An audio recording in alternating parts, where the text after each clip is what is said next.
Good day, everyone. Welcome to another podcast. All right, let us know where you are watching from or where you're viewing this from. Post in the chat, post in the comments. This is going to be available for playback. So it is 10 a.m., broadcasting from Las Vegas, Nevada, United States of America. It's 6 p.m. in Nigeria, 6 p.m. in Europe. Thank you for tuning in. If you are watching for the first time, actually, before I introduce myself, I do want to let you guys know that we have just hired a community manager for our Telegram group, for our Telegram community page. Check us out on Telegram, Mbericat Group on Telegram. You're going to be seeing a lot of changes in the group. We are going to be publishing more opportunities in Nigeria, such as investment summits. Before I hopped on this particular this podcast, go ahead and check us out on Telegram. I just posted an opportunity for you. There's the 8th annual Diaspora Investment Summit happening in Abuja, Nigeria from November 11th to November 13th. I think it's a hybrid event as well, where you can either, if you're able to travel physically to Nigeria, you can do that, or you can actually participate online, which is what I'm going to do, is participate virtually. So check out that event. It's the 8th annual Nigeria Diaspora Summit. That is organized by NIDCOM, the Nigerian Diaspora Commission that's based in Abuja. We're going to cover that a little bit. But I just wanted to let you guys know that that is happening.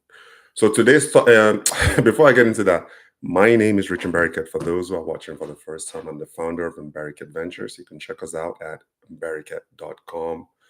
We are a trusted name driving US Nigeria exports and investments.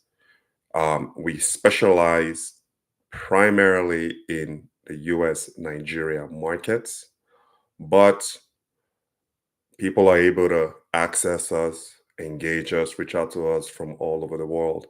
We speak primarily to Nigerians in the diaspora, as well as our Nigerian colleagues who are crushing it back home. And yes, you guys are crushing it back home, contrary to what you tend to see online or on social media. There are Nigerians right now, locally in Nigeria, and as well as in the United States, North America, Europe, all over the world, that are doing great things. They are investing back home, creating job opportunities, helping to grow the economy of Nigeria.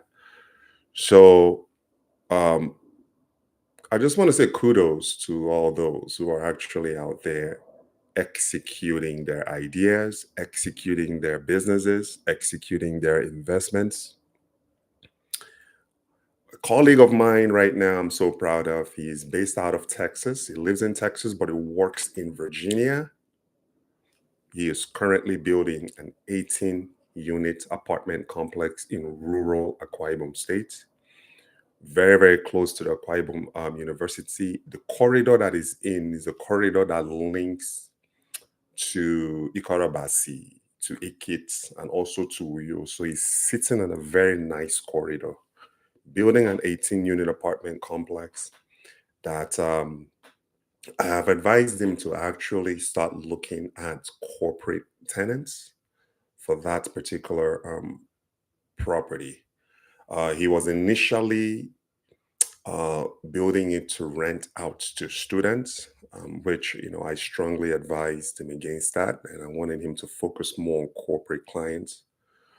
Um, so then that way, obviously he gets more for his investments, and he can lease the buildings out on a short-term basis. I mean, I traveled extensively when I was in corporate America, and we stayed largely in corporate housing and hotels and that had full kitchens and places that actually felt like home away from home.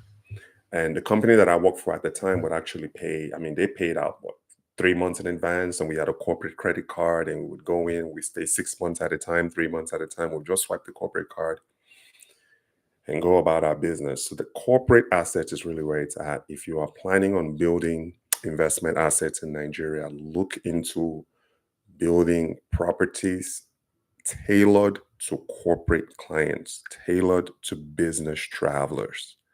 That's really where the opportunity is. Let the government take care of the locals. For all of the housing deficits out there, the government of Nigeria can handle those. You, as an investor, you want to focus on something that's going to compound for you extensively. Going the corporate asset route is going to compound for you better than you going the long-term local tenant route. So I just wanted to put that out there. We do advise. My company, we advise and we consult for institutions and individuals abroad who are looking at entering the Nigerian market, and also for institutions and individuals in Nigeria looking at entering the United States market. That is our focus. That's our specialty. So if that applies to you, you can reach out to me. Visit berricat.com/contact. That is the quickest way for you to get a hold of me. And let me know what you need. Let me know if you'd like to schedule a consultation, and I'd be happy to take it from there. So Nigeria owes a lot of money to a lot of people. $46 billion in external debt. That is what Nigeria owes. So the title of this podcast, and again, you guys, you're more than welcome to interact. If you have any questions whatsoever, post them in the comment section. I'll be happy to address them. So Nigeria's $46 billion external debt and the case for diaspora partnerships. That is the subject matter of today's podcast. And I know a lot of you guys are not aware that there's a website. This website was established in October 2000. It is the DMO. It's dmo.gov.ng. That is the website that you want. This is all publicly available information. It is a website that the Nigerian government established in October 2000 to centrally coordinate the management of Nigeria's debt. And one of the things that I always tell people that I consult and I advise is, if you really are serious about investing in Nigeria, you have to know the Nigerian environment. You can't be an absentee investor. It's not going to work well for you. Learn as much as you can about Nigeria. Integrate yourself in the Nigerian culture. Know about the country's debt. You want to know about platforms like dmo.gov.ng. That is where Nigeria, you can go in and see who Nigeria owes and how much Nigeria owes. And I'm going to break it down by category of the country's creditor to see who Nigeria owes, how much they owe, and so on and so forth. So feel free to come with me on that journey. Diasporans, you really want to know this particular website. It's the NIDCOM website. NIDCOM stands for Nigerians in Diaspora Commission, and they are headquartered in Abuja. And that website is nidcom.gov.ng, nidcom.gov.ng. The subject matter of this, like I said, of this podcast is to see how we can connect the diaspora with happenings and investments in Nigeria. That's the subject matter of this. For those who don't know about me, one thing you are going to learn about me is that I am pro-government. I really do believe that there has to be that partnership between the Nigerian government and the private sector for things to work. because the government cannot do it by themselves. Um, the government doesn't really have business acumen. They don't really have business expertise. That's where the private sector comes in. But what the government has is reach. They also have influence. The government can shape policies that favors the private sector. So another thing too that I always encourage people that I advise and consult for is the mindset shift. You need to start change how you perceive the Nigerian government. In some cases, I'm critical of some of the actions and some of the decisions that they make. But I think that it's our duty as entrepreneurs and the private sector to address these things, come to the table, have a professional diplomatic dialogue about some of the changes that we want to see. I think that's the best way for the Nigerian economy to move forward. It's what happens there in the United States. Yes, US citizens, sometimes they're very critical of the government, but for the most part, they're also in support of the government. One of the powers that you wield that US citizens, and I think Nigerian citizens as well, wield is our power to be able to elect um, our leaders. So I always say you have that power to be able to vote. Once you have done that, once you have exercised that power, everything else is out of your hands. But you got to remember, it's the people that select their leaders. Same thing with Nigeria. There's no different. And I know people in Nigeria are out there, they are selling their voting rights for a bag of Indomie noodles. And that also comes with education. People in the private sector should also be able to educate people. I'm not a political guy, I'm a businessman. Um, I stay as far away from politics. I stay away from politics. I stay away from religion. Those are the two things as a businessman, two sectors or two categories that I stay clear away from. I can have my point of view privately with my friends, privately with my family. But as far as like public goes, I stay as far away as possible. And I also want to encourage you as a business person, as an entrepreneur, talk about politics and religion within the confines of your home, amongst your friends. It's not something that I will encourage you to spill off into the public domain. Um, so yes, look into NIDCOM. It's all we've got right now as far as a website that tries as much as possible to at least let you guys know what's happening, investment opportunities in Nigeria that they are able to share is on NIDCOM. I'm on the website right now. Like I said, you want to look at the events page of NIDCOM. They had a previous event which I was not able to attend. It's the Diaspora Day that happened in July in Abuja. I wasn't able to attend that, but this upcoming one, I just found out. I'm not going to be able to be there physically, but in the future, it's something that I plan on being involved with. I'm going to reach out to the people at NIDCOM as well to see how they can partner with American Ventures, so we can put more eyeballs on what they are doing and how they are helping Nigerians in the diaspora. Now, I don't know if NIDCOM has a US chapter. I have to look into that. And if they do, I'll let you guys know. I'm going to reach out to the people in charge of the US chapter of NIDCOM to see what they're about, connect with them, and see how we can partner to make Nigerians in the United States, at least make more Nigerians in the United States aware of platforms like NIDCOM. You don't really see them advertised that much. It's one of those things where if you are not in the know, if you are not in the investment space in Nigeria, you're not going to really know that platforms like NIDCOM exist. About them, let's just go over here. I'm going to read to you guys about Nigerians Diaspora Commission. It's enacted by the National Assembly for the Federal Republic of Nigeria.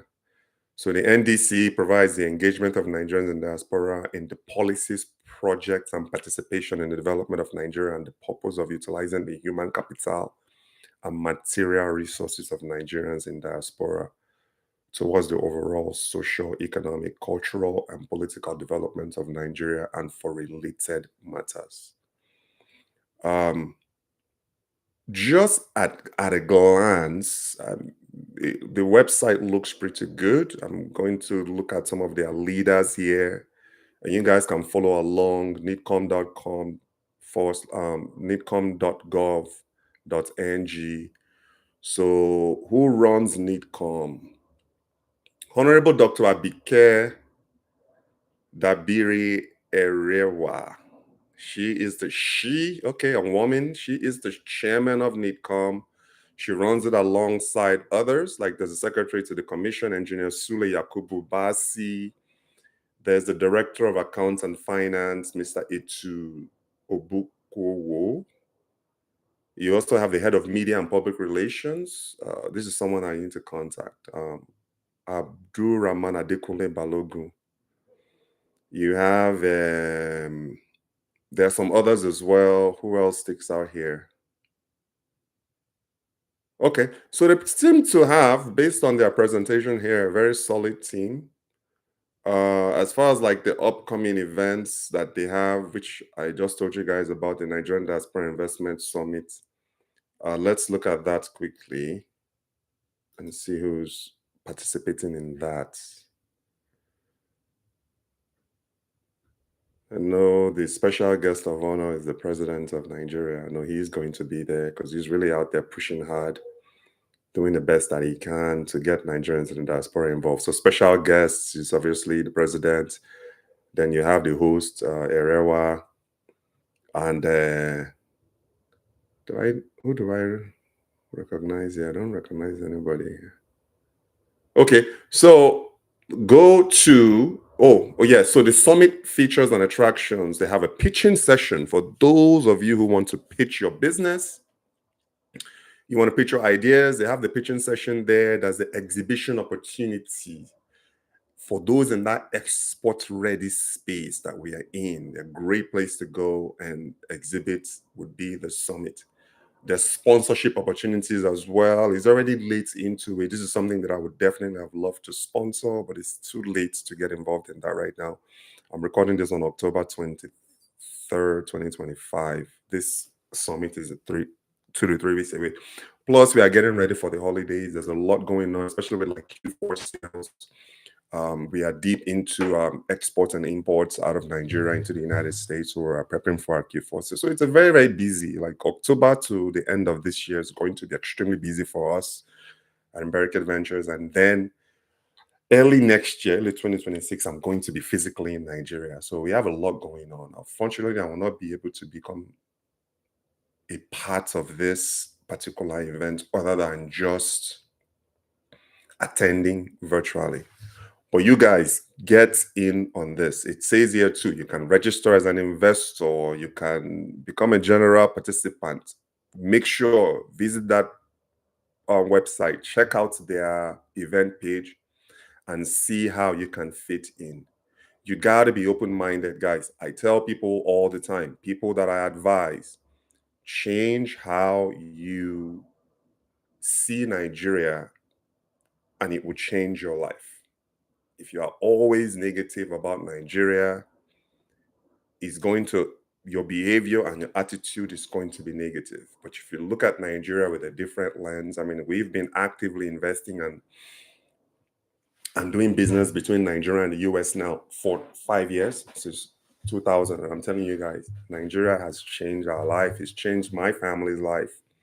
We're in a position where we are able to hire people. We are able to employ a lot of people. We are in the manufacturing space.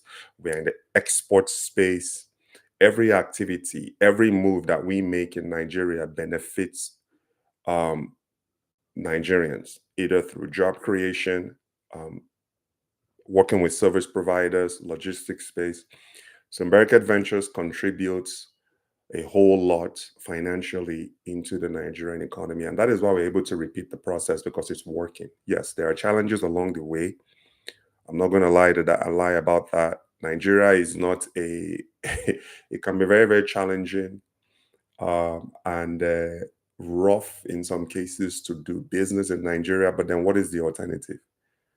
What is even worse is not doing anything. A lot of Nigerians abroad in the diaspora are busy. They are doing a lot back home. So get involved. You want to become involved, follow the America Telegram group. You are free to join our Telegram group. But in order for you to advertise your business, if you want to advertise to our members, you have to subscribe. It's a monthly subscription.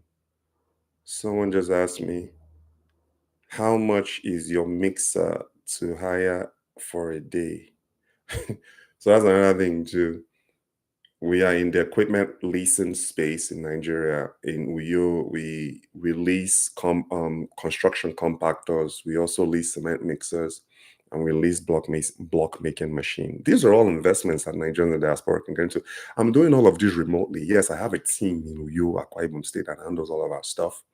But for the most part, I do majority of the sales and um, responding to inquiries through my phone remotely here in the United States. You can do the same. So once I'm done with this podcast, I'm going to respond to this inquiry about leasing our mixer right now in Akwa Ibom State. So yes, the debt is real, guys. 46 billion in external debts. The key message of this podcast is Nigeria doesn't really need more creditors. It needs more collaborators. And the diaspora is a solid engine that Nigeria can tap into. And I know that they're doing the best that they can, but the challenge is visibility. A lot of Nigerian diasporas don't know that there's a platform like America Adventures. They don't know that there's a platform like NIDCOM that they can tap into. They don't know. Yes, the dmo.gov.ng, that is more finance based. I mean, again, it's not something that I would recommend that you go crazy about. But again, if you want to just know what is happening in Nigeria, that is a good platform to know. And obviously, we do our best here at America. We are not a news channel, we are not that kind of a platform. We are diaspora exporters and diaspora investors, just like you. We talk the talk and we also walk the walk. So this is not some theoretical information that we are giving you. We are active oh yes, thank you for subscribe. Oh yeah, subscribe to the YouTube channel. Someone just messaged me that they just subscribed. Subscribe to the YouTube channel as well before we move on. So, where are we? Do you guys have any questions so far that I can answer? So I've talked about NIDCOM, check that out. And now we are going to talk a little bit about this debt. And the key message that I'm trying to put out here is the collaboration is very, very important. So I'm trying to make a case here for more diaspora partnerships and less loans. Not saying that Nigeria should not borrow. You can still continue to borrow all you want to. And I see when you go on like Nigerian media, you tend to see a lot of content and a lot of news about the borrowing, but you seldom see information or news about partnering with diasporas. Very, very rare. You look at it, $20 billion dollars annually is remitted by Nigerian diasporans back home. Imagine, just think about this for a second. That is just 20 billion. Do you know that that can compound easily and double to 40 billion a year? Only if Nigeria can make it easy for Nigerians in the diaspora to come home.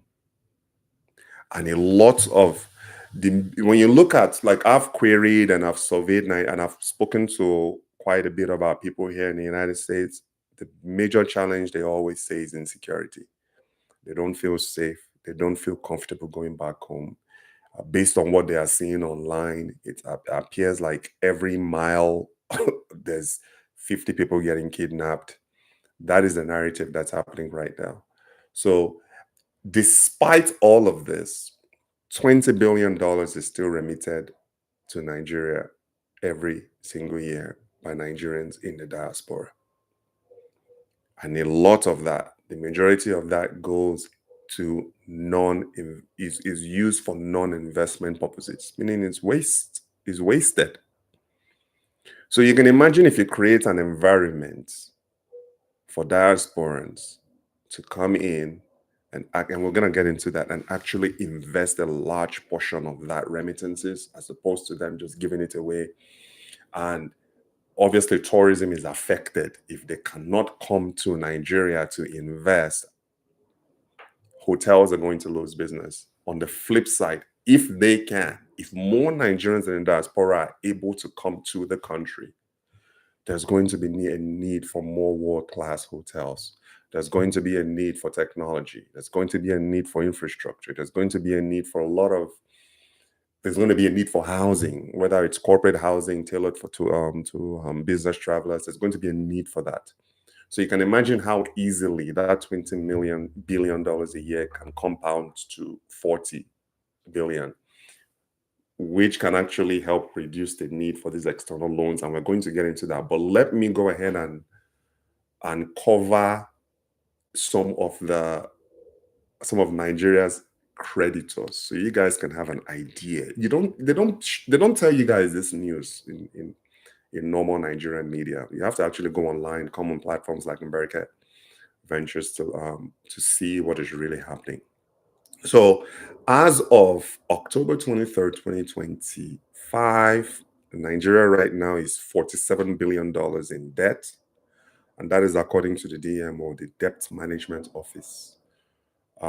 Nearly half of that, 49%, owed to multilateral lenders. And I'm going to go through a list of those multilateral lenders in a second. 6.2 billion, nearly 7 billion, that's 13% of what is owed bilaterally with countries like China. And I'm going to get into that in a second. And then the rest is commercial Euro bonds and syndicated loans. So this is not sustainable if you think about it. The more that Nigeria borrows, the weaker the financial independence becomes, and Nigeria doesn't really need more loans. It needs to be able to reconnect or connect better with the diaspora partners.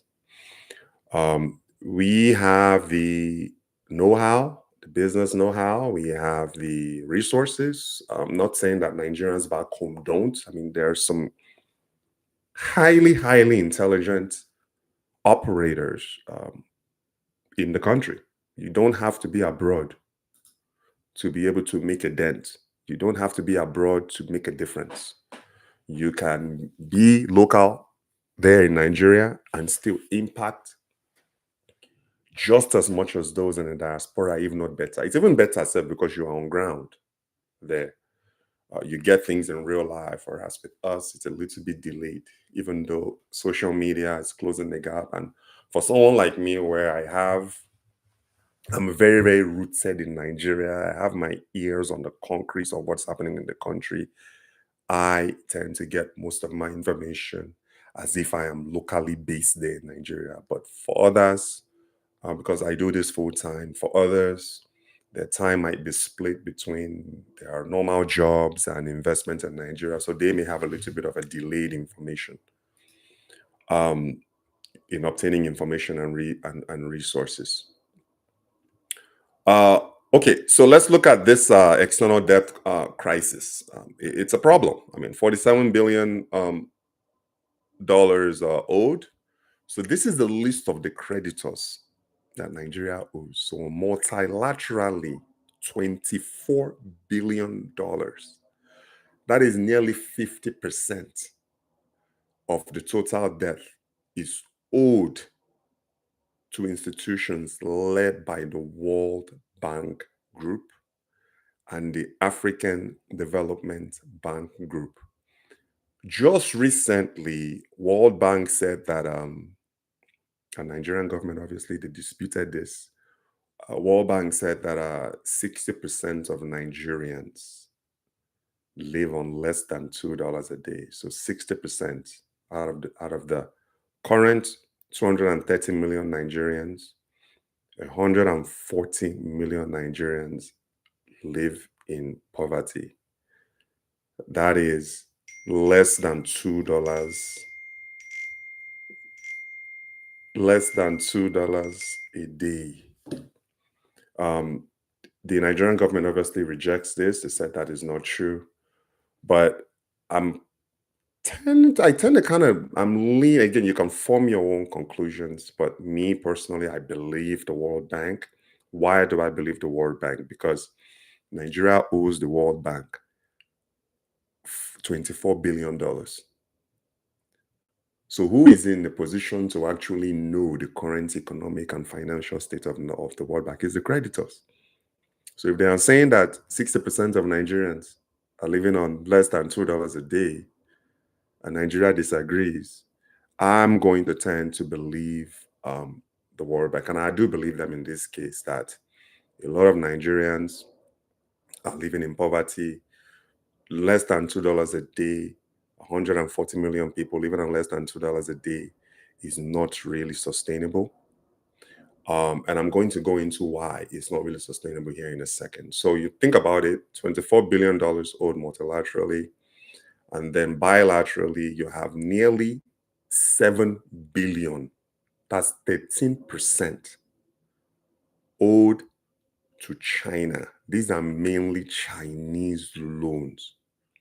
And as of yesterday, Nigeria is actively in negotiations to borrow an additional $2 billion from China,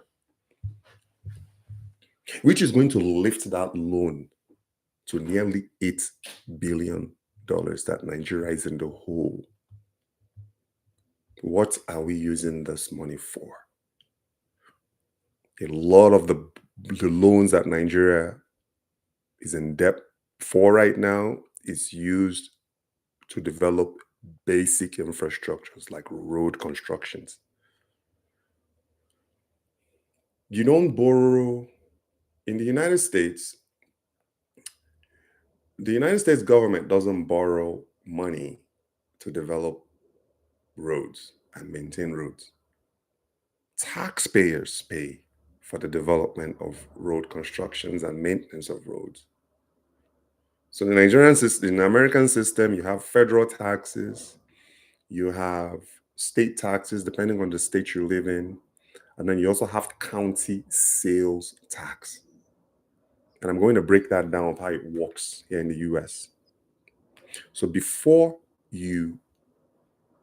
you are working, if you're a normal person, middle class, working a normal job, before you see a penny of your salary, the United States federal government has already taken 33% of that salary. That is the federal tax that you pay. That is what fixes American roads. That is what allows us to be able to enjoy all of the infrastructure that we enjoy here in the United States. And then, depending on where you live, there are some states that you have to pay state tax. And then there are other states where you don't pay state tax. I've lived in states where they collect state taxes and states where they don't. I lived 12 years in California. California collects its 9% state tax. Nevada, the state that I'm currently in right now, 0. It's a tax-free state. Texas is a tax-free state. So that is why you see some people, they will move just to be able to avoid paying state. Federal, you are locked in. It doesn't matter where you are in the United States, you have to pay that federal tax. But some people, they will move to a tax-free state, especially Nigerians are in a tax-free state because Texas is a tax-free state. So all Nigerians have to do in Texas is just pay their federal tax, which comes out automatically from their paycheck. If they own a business, um, in some cases, depending on their books, it can come out of their corporate tax, corporate federal tax, depending on the kind of business and the bracket that you're in. It could be anywhere from 20 to some cases 50%, depending on your tax bracket. So Texas is the number one. Is when you look at where are Nigerians in America, Texas is like the number one destination for Nigerians in the U.S. So they don't pay state taxes in Texas, which because they don't, it actually gives them extra income to be able to invest back home. So Texas is a tax-free state. Nevada is a tax-free. Yes, Nevada is tax-free state. And then there are other states out there. I'm not really sure which other states. If you know, post in the comment section. Someone said, Funds guy, how do I join the WhatsApp group? So there is no more WhatsApp group. We closed the WhatsApp group down because we had maximized our membership there. The most allowed on WhatsApp is 1,025 members, and we had a situation where we had filled that up, and then we had a situation where we had like 50 people that were they were on the wait list to join the WhatsApp group. So we got rid of the WhatsApp group, and now we are strictly on Telegram. Telegram has a maximum membership of 200,000. So go on Telegram, download the Telegram app, and search Mbarika Group on Telegram, and join us there. Again, you can join for free, but to advertise, you have to subscribe, and there's a fee for that to advertise. But you can join for free and participate all you want to and learn as much as you can about US Nigeria exports and investment. But if you want to advertise your business on the Barricade Telegram group, there's a fee for that. I don't want to tell you guys the amounts because it's going to change as we grow. Right now, we had 300 plus members on our Telegram group because we had to start over. And some people did not migrate with us from WhatsApp to Telegram, maybe because they don't feel like maybe WhatsApp was easier for them. I don't know the reason. But right now, we had 300 plus members on the Telegram group. And as the group grows, we are going to increase the subscription fee for advertising. And again, remember, joining is free. You only subscribe if you want to advertise your business. Yeah. Okay. So let's look at the World Bank. I don't know where okay. So I was on state tax or federal tax. Okay. And then you have sales tax, where if you were to go and buy a product, supermarket, or you walk into a restaurant to buy, everybody charges a sales tax. Some counties are higher and some counties are lower. I think in Nevada, where I am, our sales tax is like 8.2, 8.3%. But in California, the sales tax there is like 9.2, 9.2 to 9.5% sales tax. These taxes is what builds and develops roads and infrastructure. I read somewhere that only 19% of Nigerians back home pay taxes. How are you going to? And that is why they are doing all of this borrowing. How are you going to develop roads and maintain roads when only 19% of the Nigerian population actually pays taxes? That is the issue. All these people that you see in all of these markets in Nigeria, how many times have you gone to a market in Nigeria? You bought akara or you bought crayfish at the market, and the lady says, "Okay, this is their price, and this is value-added tax." Nigerians don't pay taxes. Only 19% of the Nigerian population pay. That is what is causing the rise in all of these loans. And the problem is, we are not even really utilizing the loans, these foreign loans, for like future based projects. Like you look at the United States is investing heavily in quantum computing, they are investing heavily in artificial intelligence. The United States is investing heavily in GPUs and CPUs. Nigeria is still borrowing to develop common roads. These are medieval infrastructures. Like you look at I've been in the United States on and off for 35 years. I came when I was 12 years old. I'm going to be 48 next month. Sorry, next year. There isn't a single time, ask any Nigerian in the diaspora, particularly in the United States, and I'm sure it applies also to Europe. There isn't a single time you will drive on an American road and you don't see some sort of road construction or road maintenance. Whether it's rural US, whether it's in the city, they are always maintaining the roads. They are always upgrading the roads. They're always expanding the roads and developing new roads and building new roads and maintaining existing roads because taxpayer dollars is what pays for this basic infrastructure. Something that would take a normal Nigerian, a commute that would take a normal Nigerian an hour can take us here 15 minutes. Because of the taxes that we are paying, Nigeria doesn't really have that going on right now. So a lot of this borrowing, in my point of view, is not being utilized for future projects, future beneficial projects. The world is running towards artificial intelligence. As a matter of fact, normal artificial intelligence is even outdated now.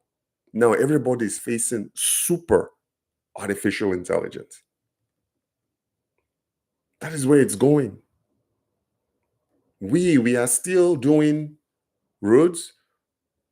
We don't even have Wi-Fi, a dependable Wi-Fi. You walk into a Nigerian airport right now, there really isn't a dependable Wi-Fi at our airports. Recently, Starlink just announced a partnership with United Airlines, where at 35,000 feet in the air, you are connected, and it's as if you are connected, as if you are sitting in your living room. That is where the future is. And this is where that diaspora partnerships come in. I really, really do wish that at least, I wouldn't say I wish, I'm hoping that we can do better in Nigeria to create investment opportunities for diasporans. Something to get diasporans excited to tap into. And if they exist, most diasporans are not aware. 35 years in the United States, I just became aware of NIDCOM literally recently. And I consider myself a worldly guy. I've traveled the world on business. I've been to summits, I've been to trade shows, I've been to conferences, global conferences with some of the highest decision makers around. One common thing is there's always a follow through. After each conference that I've attended, there's always a follow through. And I have attended my fair share of Nigerian conferences and events in the US. There is no follow through whatsoever. And I can understand a lot of these people who are organizing these events are volunteers doing this on a part-time basis. A solution for NIDCOM, and again, I know that they may have a US chapter, but no one knows about it. They could create and expand on their US chapter.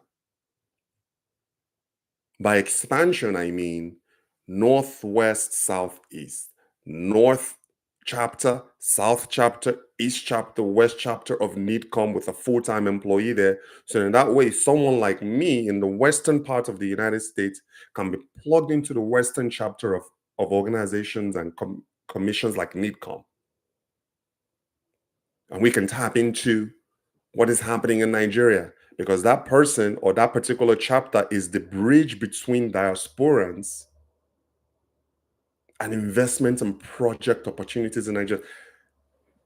Reach out to us. Let us help. There was an event that I went to, a Nigerian event that I went to recently, and I have been following up with the organizers of this event for months. What can the diaspora do? What are some of the opportunities that the diaspora can tap into? Do you know no one responds? You send an email, you don't hear back. You send a WhatsApp message, you don't hear back. It's because it's as a result that most of these people who are running these organizations are volunteers working for free. And once that event ends, they go back to their normal job. And I've even heard cases in situations in Nigeria, some of the summits that are happening in Nigeria, people come, they talk a good game, they talk a good talk, and then when those summits are over, you don't hear from them again. I'm talking about governors doing this. You don't hear from them again. That is where that partnership comes in. There needs to be a full-time organizers. And when you open up these platforms to the diaspora, we can support through donations. We can support through equity investments. That is what Nigerians abroad need. That is what's going to encourage and entice more of us to do more back home. Because right now, the money is just going towards just normal wasteful remittances. It can go towards investment when you give us ownership, something that we can connect to. It's going to encourage more of us to come back home and do more. And most importantly, it's going to encourage more diasporans to start referring and spreading the good news. When you look at Israel, the Jewish community, the Jewish diasporas are the ones running Israel. It's not those sitting in Israel. Anytime that Israel needs something, the Jewish community, they rally around. Do you agree or do you disagree? So, how are we, just to get back to this breakdown of the major creditors? So, we talked about how 50% is owed to the World Bank Group, consisting of the International Development Association, 18 billion is owed there. The International Bank for Reconstruction and Development, 1.3 billion is, all of this information is public. The African Development Bank Group, AFDB, is part of the World Bank Group, 2.13 billion. African Development Fund, ADF, 1 billion. Africa Growing Together Fund, AGTF, 42 million owed. And then there are other small lenders like the Islamic Development Bank, Arab Bank for Economic Development in Africa, and European Development Fund. And then bilaterally, these are the Chinese loans that you keep hearing about.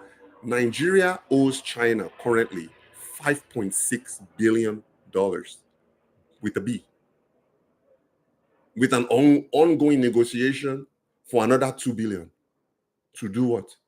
To build medieval projects like roads. The big elephant in the room, the Lagos Calabar Coastal Highway that they have been rushing right now for the past few months, is as if they are rushing to build it before the end of this regime. When you look at major highways that are built in Western development world, they're built and they've been ongoing maintenance on these major roads for 6 decades. Why is Nigeria rushing? And a part of this project too, you hear it all the time. They are demolishing buildings. A lot of these buildings that they are demolishing are actual projects effected and initiated by the diaspora. The news is out there. Yes, if you are in that's another thing too. If you're in a diaspora building, be careful of investing in Nigeria. Be careful of SOs, shiny objects. I personally call them BSOs, bright shiny objects, where someone is going to come and offer you a property next to a freeway when you know that that may be a very tricky situation to be in, because the more you are investing in choice locations like beachfront homes and homes that are right next door to freeways, you might want to do a little bit more due diligence, because this might be federally owned lands that dubious people are pitching to uninformed diasporans. You might be cautious and you might want to do a little bit more of a due diligence on that before investing in what I call BSOs, bright shiny objects. So a lot of the victimization is not really Nigerians back home trying to steal your money. It's mostly diasporans who do it to themselves because they are looking for that fast payday. They are looking for that fast investment ROI.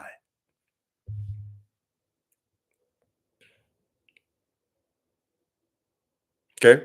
So the Chinese loan bilateral 14%. Here it says, but this is not true. It says here 4.91, but it's actually 5.6 billion that is owed to the Exim Bank of China. That's the largest creditor Nigeria has right now, is 5.6 billion owed to the China Exim Bank, with an additional 2 billion currently being negotiated, which is going to push us to 7.6 billion, nearly $8 billion in debt to China. How is Nigeria repaying this loan? I just want to know, because there really isn't any information out there that shows how, and also what interest rates. I read that the Lagos Calabar Coastal Way project is like it's between a 4 billion to a $8 billion project. How is Nigeria going to repay that loan? Do you think they're going to repay through tolling charges? How many years are you going to collect 50 naira or 100 naira from motorists to be able to cover that loan?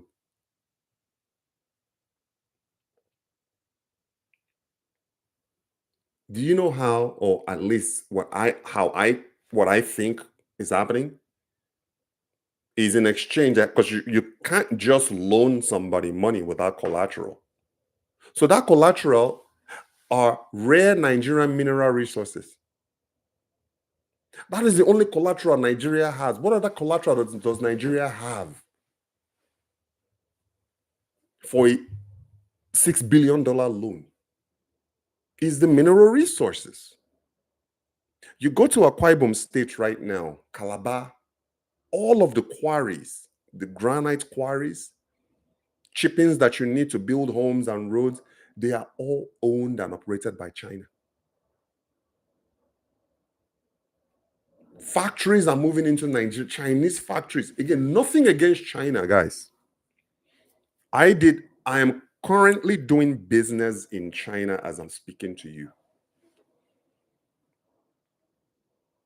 I've been involved in US-China trade for 23 years.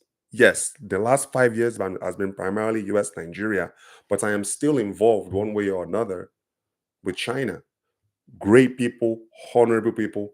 The Chinese people, they think in 100-year terms.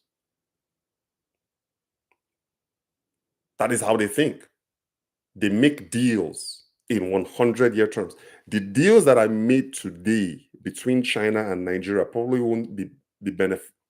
Probably the Chinese won't probably capitalize on that deal until 100 years from today. That is how China operates. So the only collateral that Nigeria has right now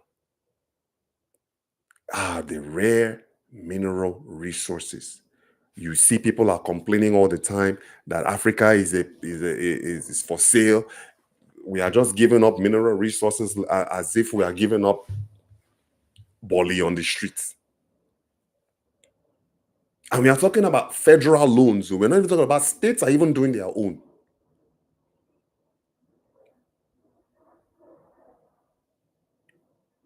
Tapping into or engaging. You see, the thing about it is like you people back home, you haven't really given the diaspora an opportunity other than you hear the CBN governor send more remittances for feeding, for bills. But you never hear them say, how can we partner with you guys? I'm speaking because I am in the trenches. I am ingrained in the diaspora community in the United States.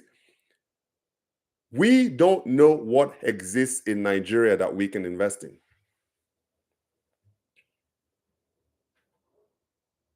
NITCOM doing what they can, but they can be doing more. How can NITCOM expand their reach? They can sponsor more Nigerian-based summits, Nigerian-based events. And I know that this particular summit that's happening next month is happening in Nigeria. Why can't you bring that event to the United States and then rotate it? Because you are looking for and speaking directly to diasporans. So these summits need to rotate from regions to region. Yes, this year you can do Nigeria. Next year you can do US. The year after that you can do Europe. The year after that you can take it to Asia, Australia. You got to keep on. You got to keep moving. This has to be a mobile commission. It can't be stagnant. Take NITCOM to where Nigerians are. We are all over the world. Name one place where there isn't Nigerians, or one continent where we are all over. And Nigerians tend to be the only demographic dominating African migration. Wherever, anywhere, any place in this world where there's African migration, Nigerians are probably the top denominator there.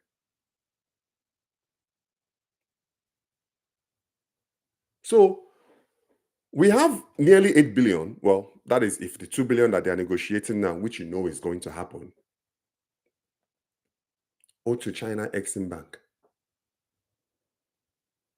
France, AFD, France, Nigeria owes France $618 million. We owe Japan $138 million. China Development Bank is owed 423 million. Germany, KfW, 97 million owed. India, Exim Bank of India is owed $15 million. So with nearly 6 billion owed to China, China remains Nigeria's largest creditor, meaning China has us by the balls. Excuse my French.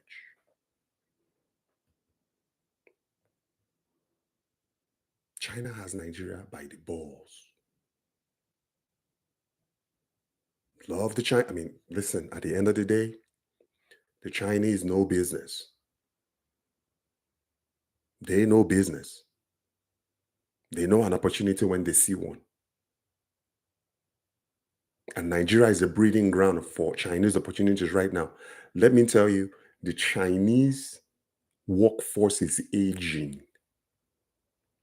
Nigeria has some of the youngest workforce in the world. So guess what China is doing right now? They are moving factories to to Nigeria. And they're leveraging the young Nigerian workforce, meaning a high percentage of the Nigerian workforce is under 34, 35 years old.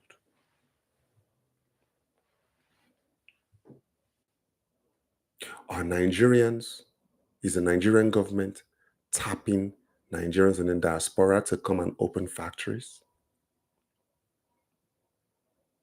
They are not really courting diasporans like that. When the Nigerian government is jet setting all over the world, borrowing from pillar to post, you hardly ever hear them talk to diasporans. When has the Nigerian delegation come to the United States to speak specifically to diasporans. Every Nigerian in the United States will show up.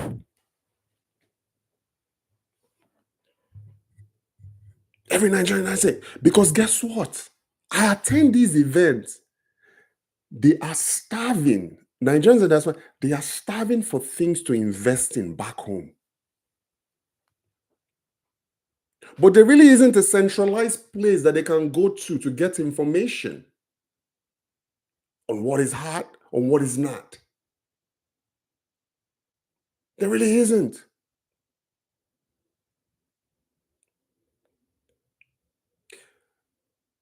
We can do more. Continue if I think the loans are important, but I also think there needs to be some sort of transparency on what these loans are used for.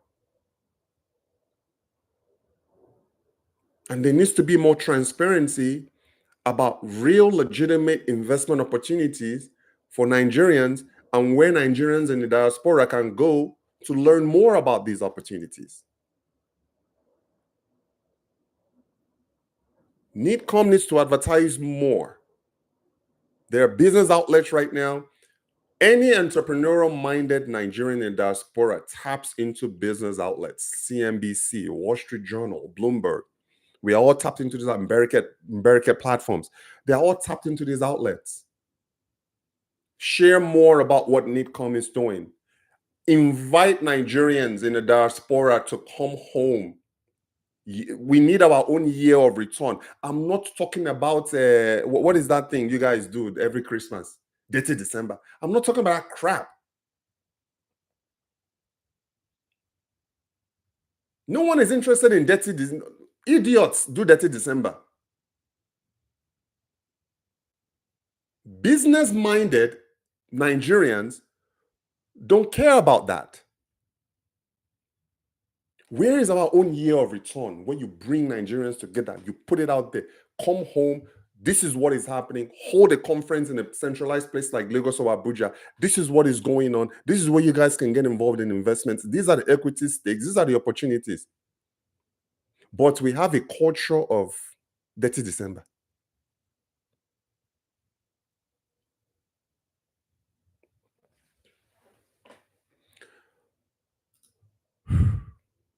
Guys, I just wanted to put this out there, guys. I really appreciate you guys watching from wherever you are, wherever you're watching from. Post in the comment section, let us know.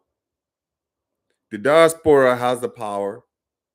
I'm making a clear business case here of why Nigeria needs to tap into and partner with diasporans. We need a place to go for information, for opportunities. Okay, so while these loans are pouring in, the people in the diaspora, listen, $20 billion a year, we can do more, but not in that sense. Not in that sense of sending money home for someone to pay bills and buy food and this. We want to be able to do more in the investment space. So what is the way forward? Partnership is important for prosperity. We got to turn this into action. It's not just all about talk.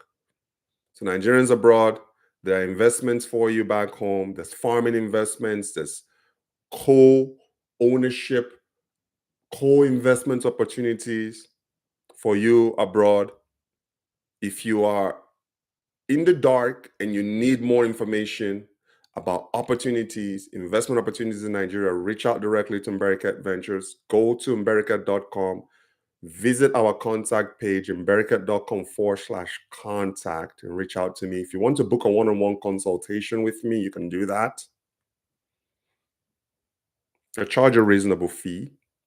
My consultations are not free, but at least to give you an idea of where you can start focusing your hard-earned dollars.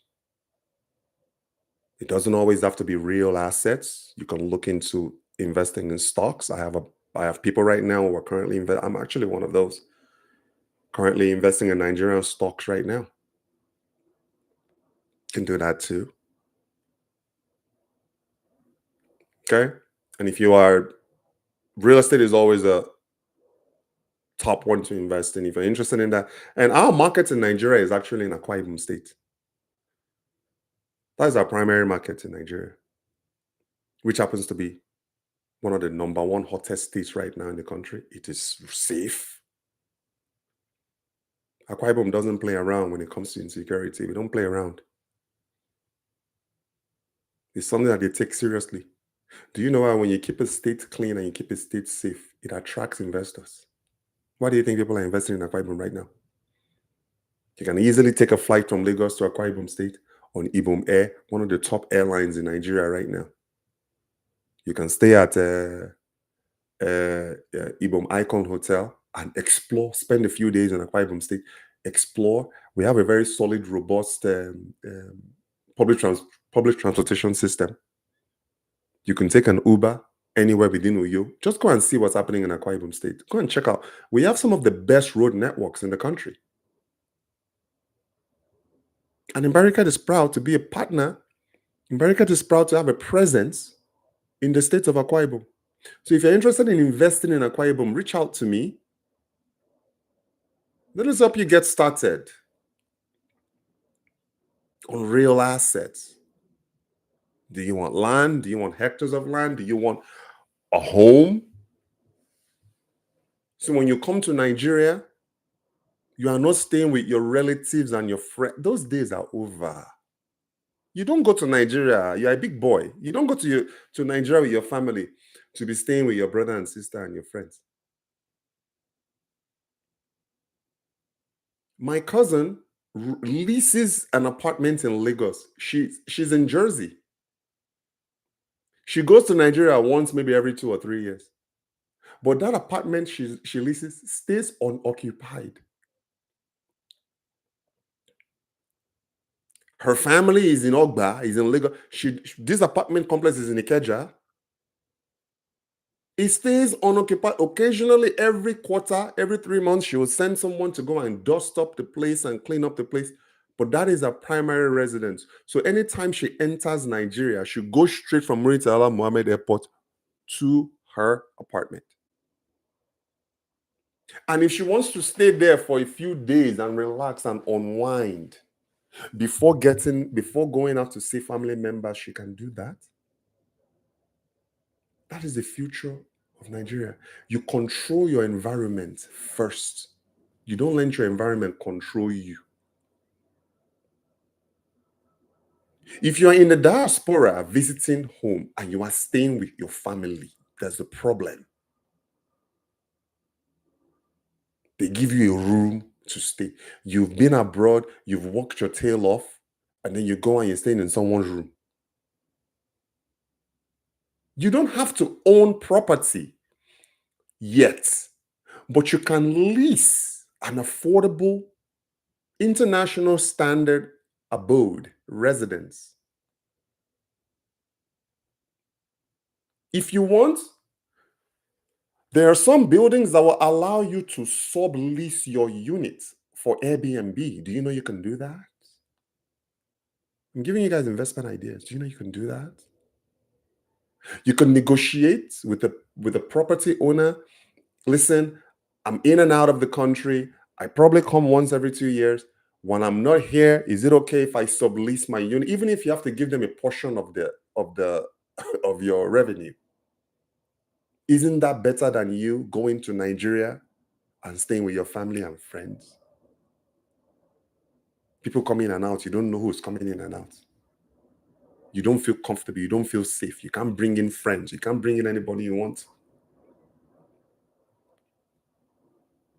There are opportunities like that available. You can actually lease a place, negotiate with the landlord, ensure that you negotiate with the landlord and you have his blessing and agreement, though. Don't just go and lease an apartment in Nigeria and then, without the knowledge and approval of the landlord, turn it into sublease for Airbnb. Don't do that. That's the fastest way to get thrown out.